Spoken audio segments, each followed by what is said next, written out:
Hello lovelies and welcome to the video. So today I have a mixed media layout for you, and I am using the Distress Oxide spray in Faded Jeans, the stencil from the mixed media kit, and I'm also going to use one of the cut files. Now this is a little different for me. Very rarely do I use cut files. I don't think I've used a cut file in years, but when I saw the balloon and heart bouquet, I thought it would suit my photo. So this is a photo from Mother's Day. These are my two boys giving me my presents in bed and big smushy kisses.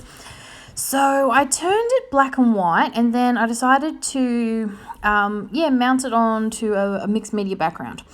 So what I've done, now I'm showing you why I'm drying it, because as I dry, I like to move it all around. So what I did is I started with the Distress Oxide spray, sprayed it onto some scrap plastic packaging, and then I've smushed it all over the background.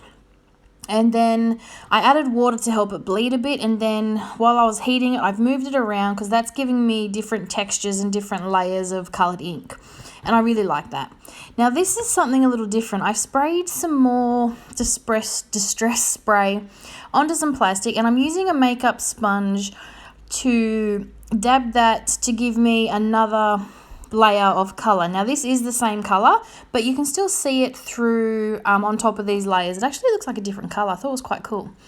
Now what I'm doing the same thing again, but this time I'm using water. Now because this is a distress product, it reactivates with water. And if you look closely, you can see inside that blob how the pattern is coming through again. So mixing up, using these two techniques, using the spray and water, I'm using the stencil, giving it some of this diamond pattern through it. But I'm using two different mediums. I'm using the water and the distress spray to give me two different colours of my pattern, if that makes sense. And yeah, I really love how this worked. It just gave it a little bit something more instead of just my blue blob in the background. So then I'm adding some splatters, because splatters just work for everything. And then I'm going to dry this off. So I really enjoy doing this background. As you can see, the diamonds are in two different colours. It actually turned out really good. I really love it. So now I'm going to start with my cut file. So like I said, I don't use cut files a lot, so my blade is actually pretty blunt. But this cut file was awesome. I really did love it. And I was going for like the tone on tone. So I've used the blue distress spray in 3 different ways to give me 3 different tones. And then I'm using the white. So I'm not going to put anything behind the cut file. I'm not going to add pattern paper. I was going to add pops of pink, because I love pink and blue together. But after I cut the cut file, I actually like how it looked. Now, because it is white, but because I got that big blob of blue, you can see it. So I thought I might just leave it raw and white and see how we go.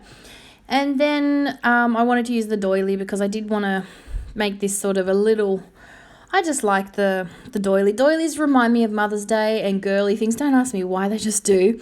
So I thought it would work for my Mother's Day photo.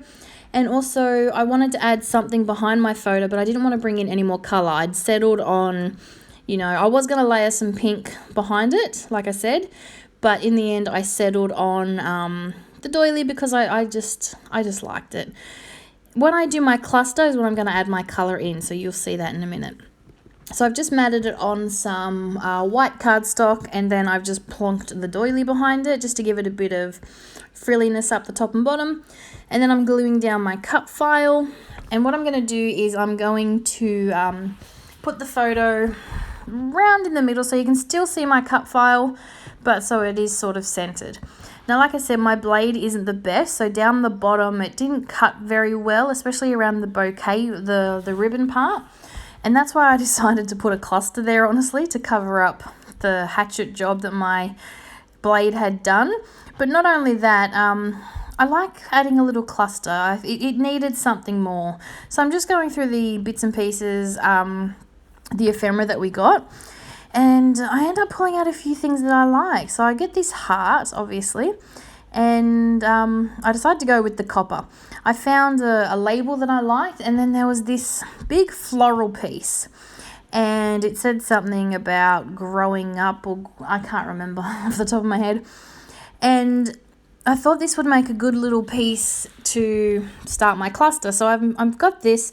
I'm going to put the tag on top of it to cover up that quote, which I know is kind of pointless, but it sort of worked with what I was doing.